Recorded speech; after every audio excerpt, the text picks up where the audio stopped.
राष्ट्रीय अध्यक्ष श्री एस.आर. रेड्डी, राष्ट्रीय अध्यक्ष Shri SR. Reddy, all India जिंदाबाद, हर हर महादेव।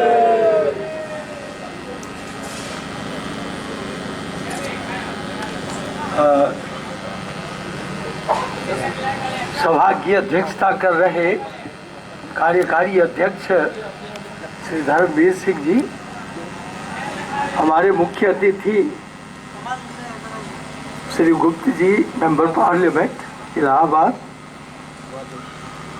बौद्धिक प्रकोष्ठ के बड़े अधिकारी मिथिलेश जी,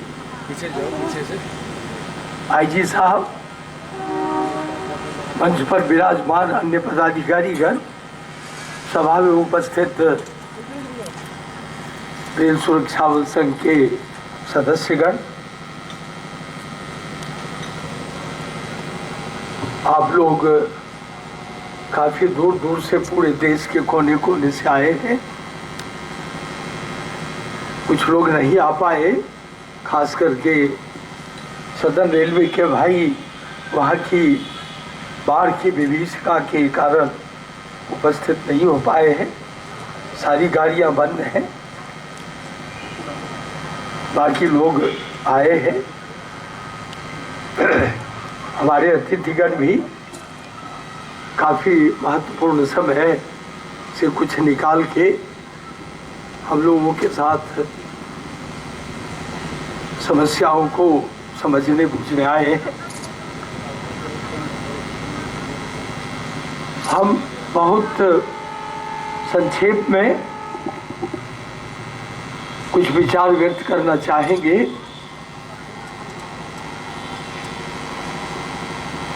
अतिथि जी, अतिथिगण, हमारी समस्याएं बहुत हैं, लेकिन देश की बड़ी समस्याओं के समक्ष हम अपनी समस्याओं को उसी अनुरूप महत्व देते हैं। और हमारी भी जो समस्याएं हैं उनको इसलिए हमें कहना पड़ता है कि उन समस्याओं के निराकरण नहीं होने से हम जो कार्य हमें दिए गए हैं, जो ड्यूटीज हमें दी गई है, उसका हम निष्पादन नहीं कर पा रहे हैं। मान्यवर, आप इलाहाबाद में हैं, बहुत ही प्रसिद्ध नगरी है, लाखों लोग यहाँ आते हैं। हमारे अध्यक्ष जी आ रहे हैं, श्री एस.आर. रेड्डी जी, स्वागत है उनका। बॉम्बे से आए हैं। तो मैं कह रहा था कि इलाहाबाद में आप बहुत सारी समस्याओं को यूं भी जानते हैं। हम ज्यादा समस्याओं पर नहीं दृष्टिपात करेंगे, हम एक दो महत्वपूर्ण समस्या को ही उजागर करेंगे। मान्यवर, भारतीय रेलवे लगभग 3 करोड़ यात्रियों को रोज ढोती है, 3 करोड़ लगभग। इनकी सुरक्षा सबसे बड़ी समस्या देश की है। अर्थात 1 महीने के अंतर्गत पूरे भारत की आबादी रेल से यात्रा कर गुजरती है। जितने यात्री को हम ढोते हैं, ऑस्ट्रेलिया की आबादी से अधिक है। लेकिन इनकी सुरक्षा एक बड़ा विषय है। यात्रियों के बीच जाए तो पता चलता है कि काफी जो उनकी चोरी, उनके साथ जो अपराध होते हैं, उन अपराधों को वो दर्ज तक नहीं कर पाते, क्योंकि रेल चलायमान है। सो के उठता है किसी राज्य के क्षेत्र में तो पता चलता है कि टैक्सी बैग नहीं है, लैपटॉप नहीं है, मोबाइल नहीं है। अब वहां जाके FIR देने जाता है, वहां की पुलिस पूछती है एग्जैक्टली बताइए कहाँ चोरी हुई। वो बोलता है हम तो सोए थे या ऊँघ रहे थे या कुछ बाथरूम गए, इधर उधर गए। तो भाई फिर मैं क्या करूं, इसका 0 FIR दर्ज कर लेता हूं। कहाँ दे, किसको दे, कुछ तो पता नहीं चलता। चोरी करने वाला भी मोबाइल है, कहीं से चढ़ा कहीं उतर गया। अब चाह के भी बेचारा, फिर भी पुलिस बोलती है ठीक है हम आपको बुलाएंगे। बोला मत बुलाइएगा, हमारा कंप्लेन दे दीजिए। अब केरला से आपके दिल्ली नहीं आना चाहेंगे, नॉर्थ ईस्ट से हम इलाहाबाद कैसे आएंगे, छोड़ दीजिए, जान बख्शी हमारी। ये जरूर पूछ लेती है पुलिस कितना गया, क्या गया, आप समझ सकते हैं, उसका भी कुछ अभिप्राय होता है। तो इस प्रकार से बहुत कम कंप्लेंट्स दर्ज हो पाते हैं। आम जो यात्री है वो त्रस्त है, किसी को बोल नहीं पाते। एक और बात बताने मान्यवर कि यहाँ है तो राज्य की जिम्मेदारी है, जहाँ आप रेल में चढ़ गए अब आप किसी के नहीं है। ये इस देश के अंतर्गत ऐसी बात है जिसको लोग समझने की कोशिश या ठीक से समझने की कोशिश नहीं कर रहे हैं। जहाँ रेल में आप चढ़े आपका कोई देखने वाला नहीं है, ना आप राज्य के हैं ना रेल के हैं। कुछ हो गया तो रेल बोलती है कि कानून व्यवस्था राज्य का विषय है, राज्य से पूछिए। बोला तो रेल का इशू है। मतलब रेल एक नो मैंस लैंड है, होके रह गया है। भारतीय रेल नो मैंस लैंड है। ये पहली रेल है विश्व की जिसमें राज्य की पुलिस को राज्य रेल की सुरक्षा का भार है। पहली, पूरे विश्व में कोई देश नहीं है जहां की रेल की सुरक्षा का भार राज्य की पुलिस को हो। नहीं इसलिए है कि पूरे विश्व की रेल जिम्मेदार है भाड़ा लेने के कारण गंतव्य तक यात्री और बुकशुदा माल को पहुंचाने के लिए। न पहुंचाने पर कानूनी रेलवे एक्ट के मुताबिक, कैरियर्स एक्ट 1865 के मुताबिक या कॉन्ट्रैक्ट एक्ट 1872 के मुताबिक उसकी क्षति की भरपाई का उत्तरदायित्व तो रेल पे है। पूरे विश्व में क्योंकि रेल यात्रियों को और बुकशुदा माल को गंतव्य तक सुरक्षित पहुंचाने के लिए जिम्मेदार है, कानूनी रूप से न पहुंचाने पर क्षति जो होती है उसकी भरपाई क्लेम दे के करने को बाध्य है। इसीलिए कहीं भी विश्व में रेल की सुरक्षा राज्य पर नहीं है, क्योंकि राज्य को ये उत्तरदायित्व तो नहीं है। और आप समझ सकते हैं मान्यवर, उत्तरदायित्व विहीन जिम्मेदारी का निर्वहन नहीं होता है।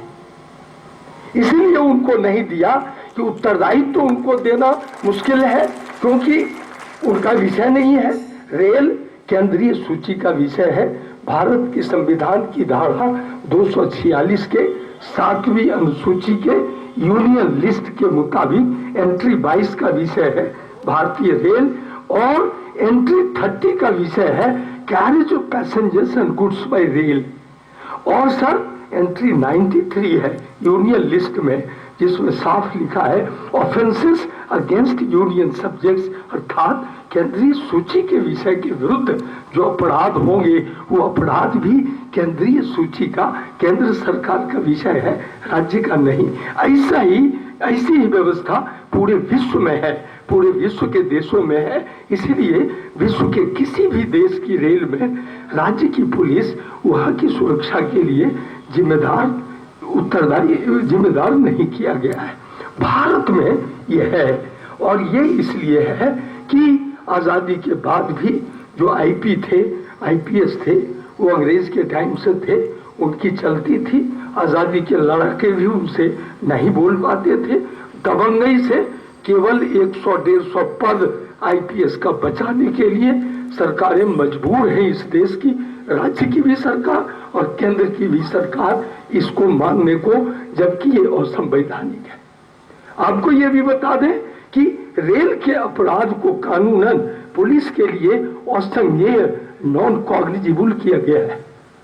सीआरपीसी में जो नॉन कॉग्निजिबल ऑफेंस की परिभाषा है उसमें रेल के सारे अपराध आते हैं। इसलिए आप देखेंगे रेलवे प्रोटेक्शन फोर्स को जो railway property and lawful position act में पावर दिया गया, उसकी धारा 5 में सीधे कह दिया गया these offences are non cognizable to the police, अर्थात पुलिस इसमें गिरफ्तार भी किसी व्यक्ति को बिना मजिस्ट्रेट के या वारंट के नहीं कर सकते, जांच करना तो बड़ा दूर है। वैसे ही रेलवे एक्ट में आप देखेंगे धारा 180 के अंतर्गत यही है कि ये नॉन कॉग्निजिबल है।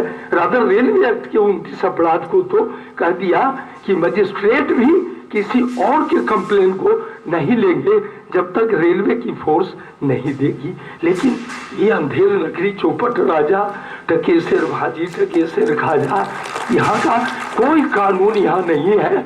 और काफी दिनों से 1947 में मान्यवर अंग्रेज सरकार जब देश आजाद नहीं हुआ था, ब्रिटिश रेलवे के लिए अलग से ब्रिटिश ट्रांसपोर्ट पुलिस गठित करके ट्रांसपोर्ट एक्ट अमेंड करके सारा पावर उसको देना पड़ा, क्योंकि भारत जैसे वहां भी जीआरपी होती थी जो क्राइम रोकने नहीं देती थी, उनकी जिम्मेदारी नहीं थी, और जिनकी जिम्मेदारी थी उनको पावर नहीं था। तो बिना शक्ति के जिम्मेदारी का निर्वहन मुश्किल है, और बिना उत्तरदायित्व के भी जिम्मेदारी का पावरफुल होने पे भी मुश्किल है। तो वहां उसने जीआरपी को हटा दिया। भारत में भी उसने, मुझे ख्याल है कि उस समय के रेलवे बोर्ड के चेयरमैन होते थे, सीसीआर भी बोलते थे, chief commissioner railway board colonel Emerson, उसने लिखा इंग्लैंड सरकार को, हम क्या करें भारतीय रेल के लिए।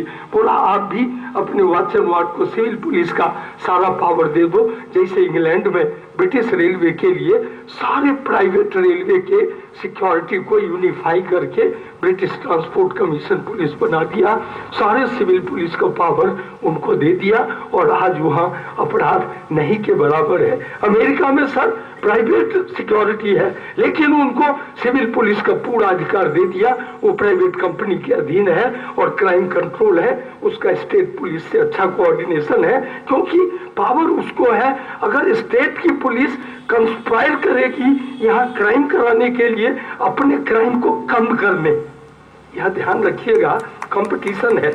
कंपटीशन ये है कि इधर क्राइम होगा तो उधर क्राइम कम होगा। यहाँ क्राइम करना भी क्रिमिनल के लिए आसान है, क्योंकि सर अनजान लोग रेल से यात्रा करते हैं और चलते हुए रेल में भाग भी नहीं सकते, तो एक छुरी लेके भी कोई उनको तहसील लेता है, और जब वो उतर के क्रिमिनल भागता है तो किसी की हिम्मत नहीं है कि अंधेरे में उतर के उनका पीछा करे, पता नहीं किधर से गोली मार दे, और इस तरह वो जाके फिर छिप जाते हैं। तो यहाँ एक कंपार्टमेंट सर लूटने से लाखों रुपए मिल जाते हैं, लोग कमा धमा के आते हैं। लोकल एरिया में क्राइम करेंगे तो लड़के लोग ईटा पत्थर मारेंगे, वहाँ बहुत माल भी नहीं मिलेगा। तो इस तरह से राज्य को भी सुविधा होती है, इधर क्राइम होने से उधर का क्राइम थोड़ा कम होता है और माल भी ठीक मिल जाता है इधर से। तो क्या होता है कि हरे लगे न फिटकिरी स्वाद चोखा। अब इस बात को कोई डर के मारे लाज शर्म से कुछ कह नहीं पा रहा, पूरा देश अस्त व्यस्त है, कोई इसको ध्यान नहीं दे रहा। पैसेंजर्स हम आपके भी लोग जाते हैं, जिसके जाते हैं पैसेंजर होके सारा दिन फोन पे पूछते रहता है ठीक से पहुंचला कि ना, का भाई सामान वामान ठीक बा। लोग शादी के लिए जाता है, रास्ते में माल लूट जाता है, ये सारी स्थिति है। लेकिन इस देश में और कोई व्यवस्था इतनी माफिक नहीं है जितनी रेल है। गरीब देश है, लोग मजबूर हैं रेल से यात्रा करने के। कानून भी है कि रेल उनकी सुरक्षा करने को बाध्य है, लेकिन रेल ने पावर नहीं लिया, डर के मारे, क्योंकि राज्य की पुलिस बंद कर देगी इसको, ये चमचागिरी करता है, क्लेम दे देता है, क्योंकि उनके बाप का पैसा तो है नहीं, जनता का पैसा है। क्लेम देते रहो और चुपचाप सहते रहो। काहे के लिए गिरफ्तार होगे, राज्य की पुलिस पकड़ के ले जाएगी, कुछ बोलोगे तो। इवन ट्रेन में लोग बिना टिकट लेके चलते हैं, अगर टीटी आरटीओ बोल दे तो फर्जी FIR लेके केस कर देते हैं। केस आएगा ही जब मत बोल ले, जाने दे भाई, जाने दे। मतलब ये देश कैसे उठ पाएगा ये, अगर हम लोग ही अपने स्वार्थ की तृप्ति के लिए जिसकी लाठी उसकी भैंस।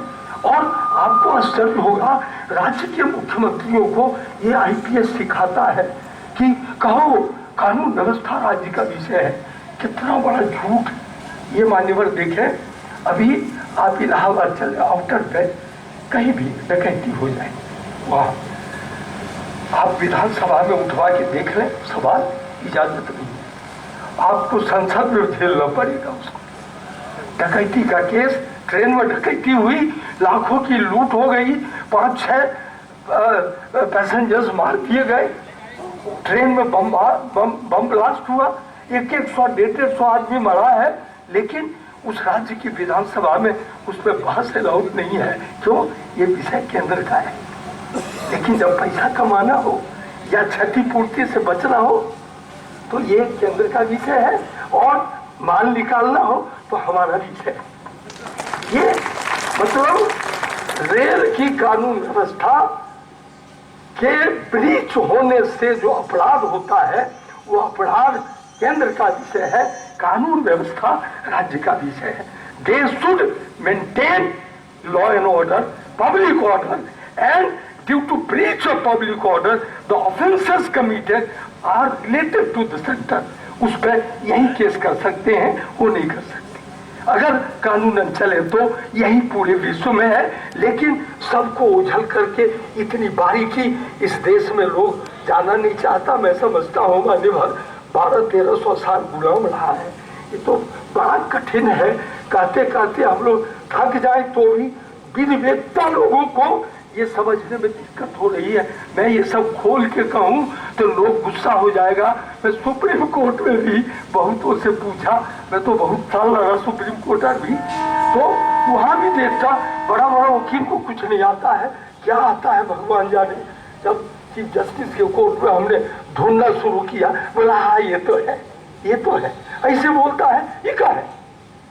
हमने कहा रे केंद्र सरकार को पावर नहीं था, कैसे हुआ? पर हाँ ये तो ठीक है, ये राज्य सरकार को पावर, हाँ ये भी ठीक है। तो अभी तक क्यों नहीं बोलता? कोई नहीं बोलता। और RPF का लोग नहीं पावर है, ये पैसेंजर्स के क्राइम को नहीं रोक पाता। मैं मान्यवर बताऊं, इनकी तनख्वाह काटी जाती है, इसको सस्पेंड किया जाता है।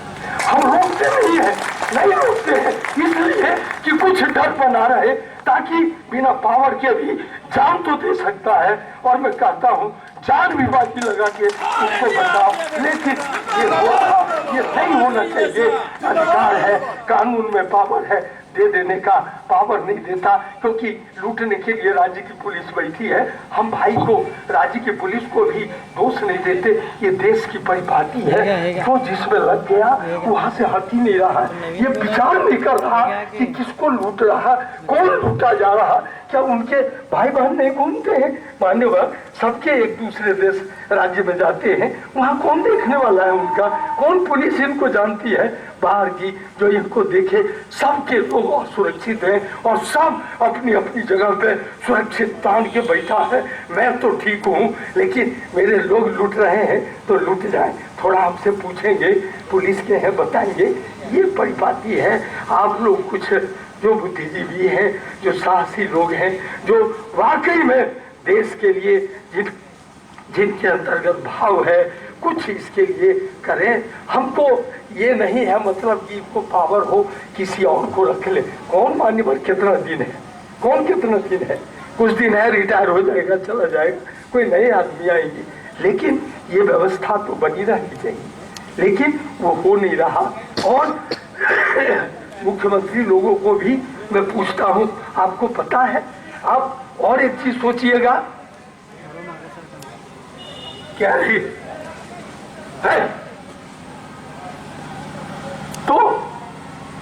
इस तरह करोगे तो हमको तो ऐसे फ्लो पे बोलते हैं पूर्वज, इसे नहीं चुपचाप रहो, एक आदमी जाओ, अरे कौन तेरे यहाँ आएगा, पटक दोगे तो हट जाएगा। तो मेरा मान्यवर इतने था कि हम ये चाहते थे कि लोग देश को सुरक्षित करें, उनको इतनी जरूरत नहीं है लड़ने की। कई एक मुख्यमंत्री से हमने पूछा, एक और रोग चला है फेडरलिज्म, आप तो संसद में रहते हैं, सुनते ही होंगे, इसका अर्थ पूछिएगा बड़ा बड़ा वकील को समझ में नहीं आता। अब बिहार से पूछिए कि फेडरलिज्म में तुम ताकतवर है तो चाइना का एग्रेशन हमला रोक पाएगा क्या?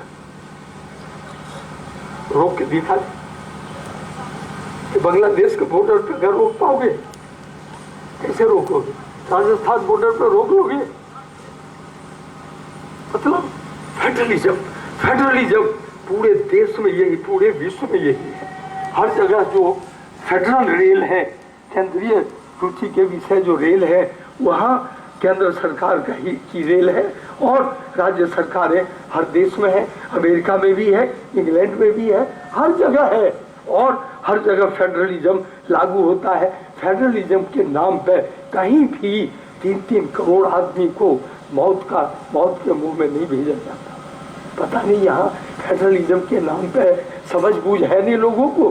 फेडरलिज्म तो करके दिखाओ ना सुरक्षा। फेडरलिज्म रेल है, रेल कैसे करोगे? अब सर आप यूनियन लिस्ट में भी जाएं, स्टेट लिस्ट में जाएं, एक राज्य की पुलिस दूसरे राज्य में जाएगी तो entry 80 of the union list में केंद्र सरकार को परमिशन चाहिए, प्रोवाइडेड दैट राज्य सरकार कंसेंट्स, वो राजी हो। इतना कानून बधा है। अब कैसे क्या करेगा? एक घंटा में कभी कभी देखिएगा कई एक ट्रेन है तो 3 स्टेट क्रॉस कर जाती है। अब क्या उस अपराध को देखेगा? कौन उसको रोकेगा? कोई रोकने वाला? कहीं भी विश्व में खूब प्रयोग करके देखा लोग कि कोई उपाय है कि नहीं, कोई उपाय नहीं मिल रहा कि सिवाय इसके कि फेडरल फोर्स हो, यूनिफाइड फोर्स हो, पूरे रेल के लिए एक फोर्स हो, उसको पुलिस का समस्त पावर हो, उस पावर के अंतर्गत ही वो पूरे छानबीन कर पाएगा और तभी सर कोऑर्डिनेशन होगा। जैसे मैं आपसे कहूं, और हम लोग इसको प्रमाणित कर चुके हैं, डिस्ट्रिक्ट पुलिस कंस्पायर करती है क्रिमिनल को इधर सर्व करने के लिए, क्योंकि रेल में पावर नहीं है कि उनके कंस्पिरेसी तक ये पहुंच पाए।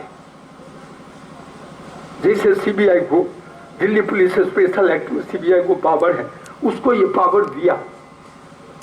अगर वो पावर का यूज यहां से हो तो कंस्पिरेसी वहां किसने की उसका पर्दाफाश जांच में हो जाएगा। लेकिन रेल को ये पावर नहीं है, तो इस बात से भी वो निर्भीक है कि कोई उन तक पहुंच पाए। कंस्पिरेसी में नहीं पहुंच पाते, ये नहीं पहुंच पाते तो अपना ठीक है, चल रहा इधर हो रहा, इसको बहुत हिम्मत से, बहुत ही जानदारी से इसको रोकना होगा। नहीं तो ये देश चारों तरफ से पंगुर रुग्ण होते जाएगा। ये एक समस्या मुख्य है जिसका समाधान कर देने से राष्ट्र की बड़ी समस्या का समाधान हो जाएगा। मुझे कोई एतराज नहीं है कि सीआरपी को ही ले आइए। आरपीएफ नाम से कोई किसी को हो तो सीआरपी एक केंद्र फोर्स को ले आइए जो केवल रेल की देखभाल करे।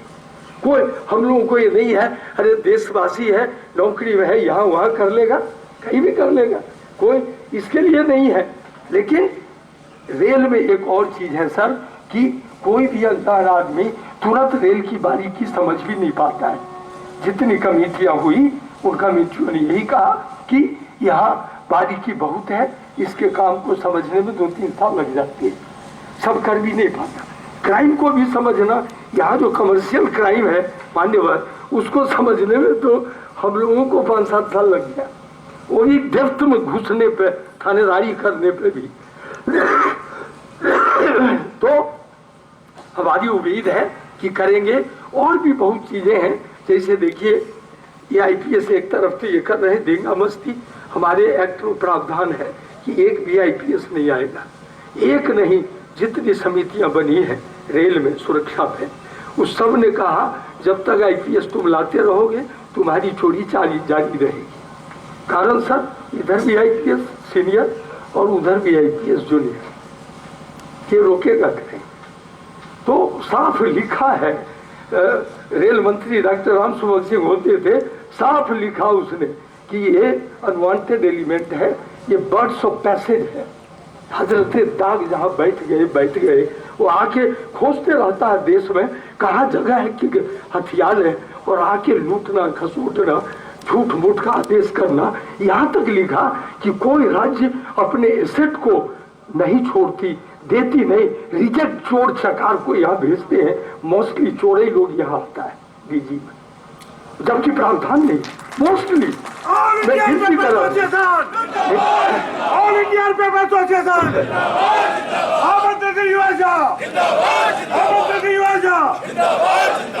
और सर उतने ही मैंने ये नहीं कि कोई मैं फर्जी बात करूं, कुछ आता नहीं है, 2 लाइन लिखना नहीं आता। मैं एक डीजी की चिट्ठी 5 लाइन में 10 गलती दिखाऊं, ग्रामेटिकल, जो 10 क्लास का लड़का नहीं कर सकता है। अब वो कहेगा कि स्टेनो, तो हमने 10 पेज के चिट्ठी में गलती पता चल जाता है जब साइन करते हैं, और उनके 3 लाइन के चिट्ठी में गलती नहीं पता चलता, आता भी नहीं है, कुछ ना आता है। कचरा लोग चोर चकार को यहाँ भेज देता है, सबको केवल लगाना उसका काम है। ये देख रहे हैं ना इन लोगों का, इनका प्रमोशन उठा के डायरेक्ट को दे दिया। ये जो छोटे लोग हैं सर, रूल है कि 50% प्रमोशन से क्लास 1 होगा और 50% भर्ती होगी। मतलब बोलो आप इसमें 1% आदमी सीनियर डीएससी डीआईजीएम नहीं बन पाता, सब इनका उठा के दे देता डायरेक्ट को। डायरेक्ट से लड़ाई है, वही डायरेक्ट आईजी डीजी बनेगा, लेकिन इसका हिस्सा उसको देता है, थोड़ा माइल्ड करता है। तो जो नीचे सीनियर डीएससी तक है वो डीजी के लिए लड़ने को तैयार हो जाएगा एकदम, क्योंकि एक हिस्सा जो मार्केट धर तक के उसको दे रहा है, और कोई इस पर विचार करने को तैयार नहीं। फिर वही लाइन आती, आईपीएस के डर से मंत्री भी डरता है। अब वो सब बात मैं नहीं कहूंगा, वो क्या बोलता है लोग, वो तो बोलता है मंत्री लोग चोर है, मंत्री लोग अपराधी है, इसलिए हमसे नहीं फिर सकता, आईपीएस बोलता है। और ये चुप रहता है लोग, सारी विसंगतियां, सारे गैर कानूनी काम, कानून उसके विरुद्ध होते हुए भी उसको डर से नहीं बोलता, नहीं बोलता है। अब हम लोग सर सोचते हैं दम तो है, लेकिन अब देश की जिम्मेदारी भी हम लोग कंधे पे, उनके ऊपर कुछ नहीं, वो तो जो मर्जी करके चला जाएगा, हमें के ऊपर में है जिम्मेदारी। थोड़ा भी प्रतिकार करे, ए भाई आपका हेल्प कर रहे हैं। आश्चर्य है, आपको एक कानून बनाने को सोचना होगा जो राइट ऑफ प्राइवेट डिफेंस है।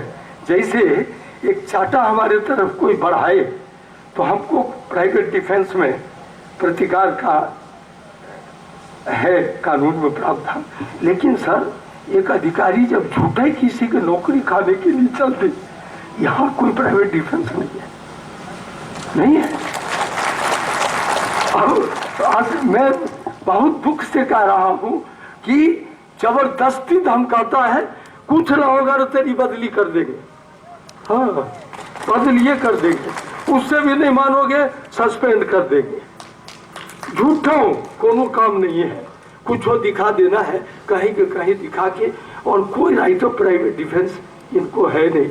हम लोग भी रोकते रहते हैं कि थोड़ा देर मत चलाओ, आप तो समझ ही रहे हैं, दम तो है ही है मेरे पास, अब यही काम ही करते हैं। जब 4 घंटा पेलना है दंड तो ताकत तो रहेगी, लेकिन अभी किस पे चलाए, कोई कानून बने तो चलाए, कानून है नहीं इसलिए कुछ कर नहीं पा रहे, और खूब धक्कम पेल लोगों को डरा के धमका के, जो चोर नहीं है चोरी करने को मजबूर करता है, जो व्यवचारी नहीं है उसको उस काम में लगा देता है। मतलब बड़ा दुखद है। हम तो इस पर देश की खातिर विचार करिएगा।